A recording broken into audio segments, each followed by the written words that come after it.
Hey everyone, welcome back. It's Lucklight here, and we're continuing Final Fantasy Mystic Quest. And I've been screwing around in the Wintry Cave on the last episode, and I came back to do a whole bunch of these battlefields, and I've reduced them to one battle apiece so we can get them done quickly, and I can show you what the rewards are. 150 gold on that one. Which is probably good, because the enemies are not giving me that much gold, and granted, you're not going to use gold really for anything in this game. It's still nice to have, I guess? I don't know.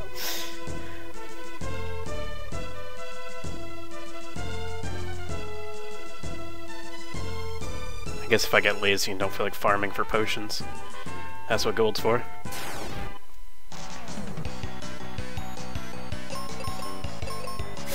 But I mean, it is useful to do these because extra experience, and you know, like we saw before, sometimes you can get armor and equipment. And more experience.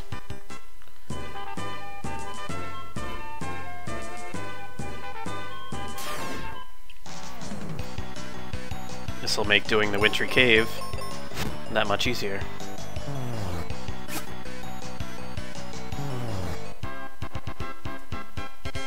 Hey, 300 gold. So if I didn't have the steel helmet already, I would have been very easily able to buy it now.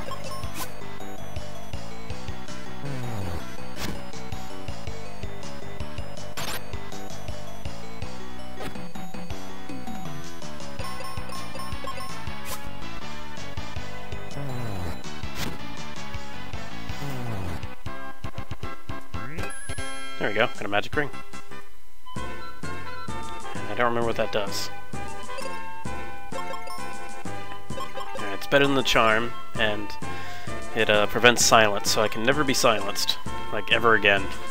And I don't think I ever was, so... Whoopee!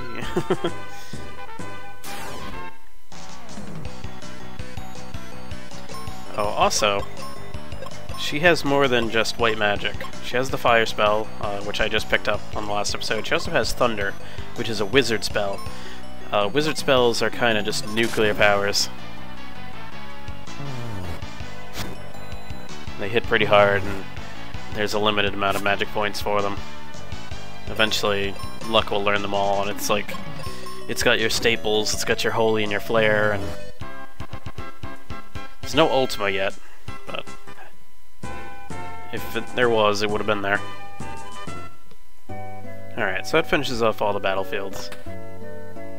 And it was a pretty good load.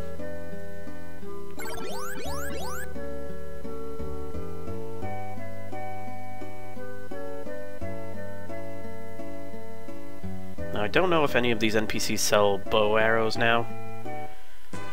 So what I was doing is I was going back and forth through the Bone Dungeon, because any chest that previously held those ninja stars for Tristram now held arrows for the bow. So I filled up.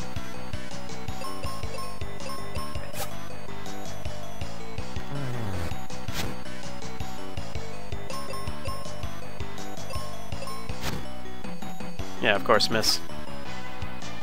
Both of them miss.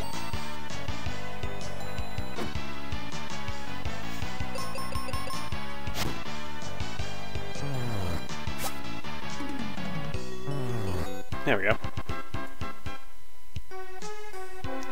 Alright, so we gotta get back to the area that we were at on the previous episode. I think if I fall down, it'll be quicker. Although no, not really. I think if I just keep going, it'll land me in the same area. That damn blinding attack.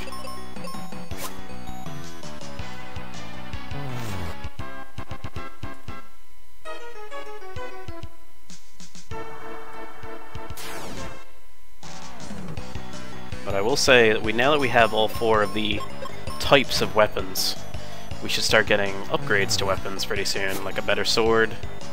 I think I get the better sword in the Ice Pyramid coming up. Because it actually, the stabbiness of the sword actually is used in some puzzles. And then a better axe comes up, and then a better bomb.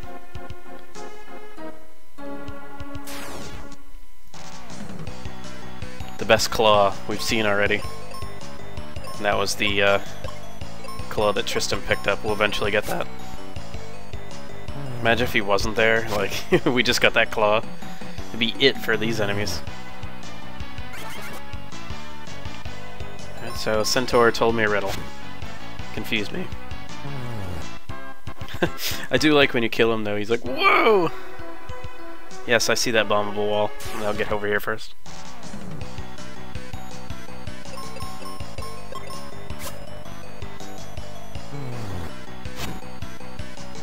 Although me saying bombable wall just reminds me of Zelda now.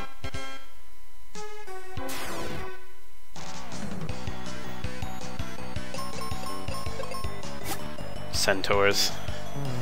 Really. I surrender, man! Although seeing centaurs makes me want to play Shining Force. There's a lot of games I want to play. Let's just leave it at that.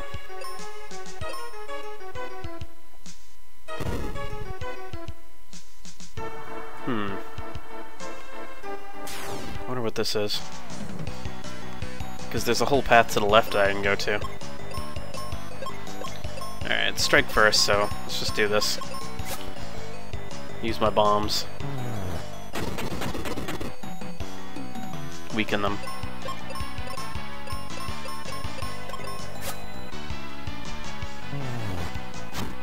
There we go.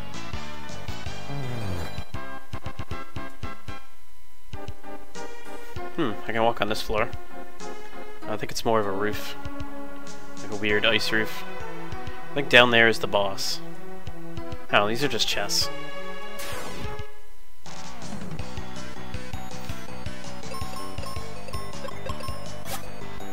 Yeah, so that weird octopi looking thing, or giant squid. More of a giant squid. That is the boss of this area. Unfortunately I can't just jump down. That would have made this infinitely easier.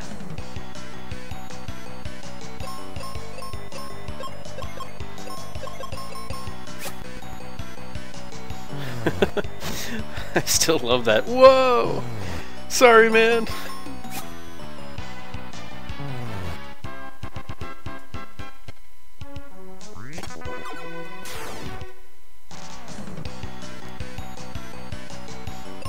Land turtle.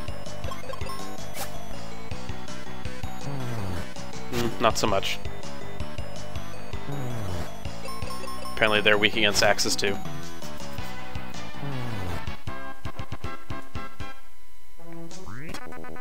Yay. Now if that other turtle wasn't standing there, I could just jump over and go that way, but... oh well.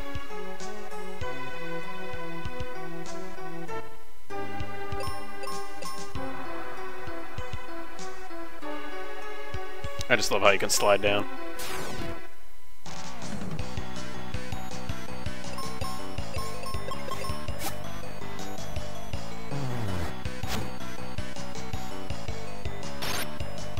Oof.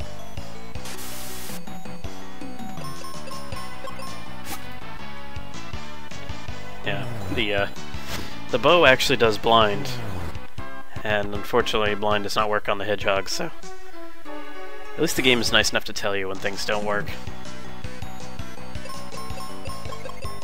I think that's one of the factors that makes it easy. I don't know how many times I've played an RPG where I'm like, will this work? No. Will this work? Eh, a little bit better. Will this work? I'll just go to the first thing again. Like, having to figure out what to do, when to use it.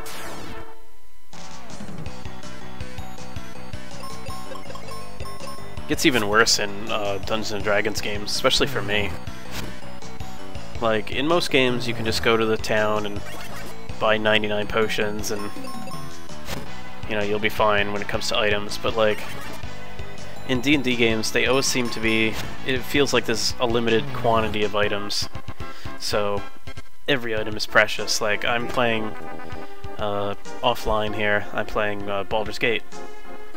Because an expansion came out a few months ago, and I started the game over completely, and I was playing an evil character, and, you know, went through the original game again.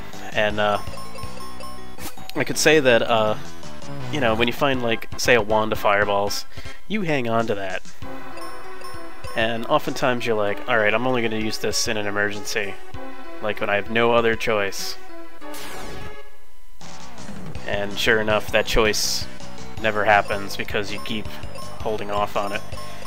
Same could be said about, if I was to go back to console RPGs, elixirs. Whenever an elixir shows up in any type of game, or something, some variant of an elixir. I mean, I've done it numerous times, like, I'll hold on to it and say, you know, I'm never going to use this until I absolutely positively need it. And eventually, one of two things happens. I never use it, ever. Or I do use it on the last boss because I'm like, hey, there's no reason to save it. But a lot of games now, you can't even... I don't even use it on the last boss because I always worry that right after that last boss, there's either going to be some extra content, a bonus dungeon, or, you know, some surprise boss that I just never heard of. So I don't use it even then. Maybe I'll need it in the DLC, you know? I'll start thinking about that. So...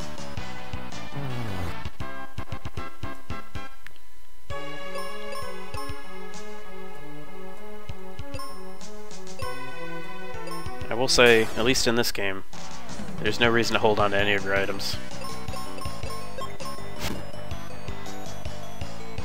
Because the ones you get that are like weapons and armor are automatically going to be equipped, and the items replenish just by walking out of a place and walking back in, so use them up.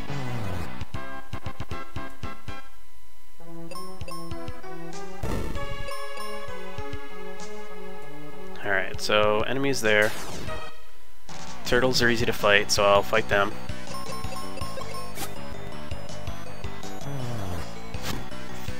And those extra levels I've been gaining by doing the battlefields definitely help. I'm probably out of room for potions now, yeah. Drink up, they're good for you.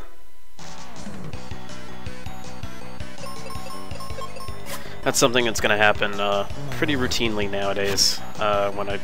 Later on when I get into this game, because I'll have max items and I'll fight my way to a chest only to find, I already have enough.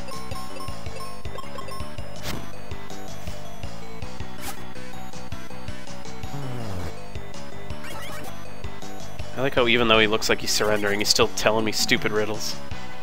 Great, now everybody's confused. Oh, that sucks. Thanks for the kick in the junk. Apparently that does not cure confusion.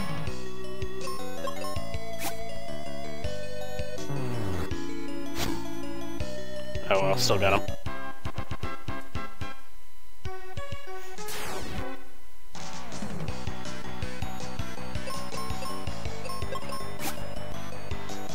Should be nearing the end of the dungeon, I hope. These long strings of enemies are just here to slow you down. And to give you fleshy bags of experience points.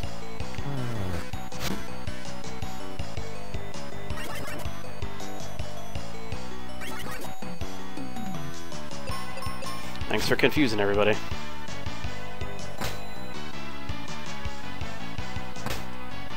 Thanks for your garbage hit, too.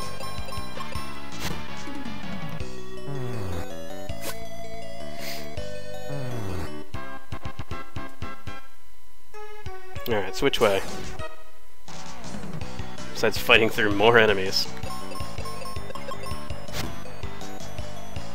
At least I have no reason to exit out this time. We've done all the battlefields.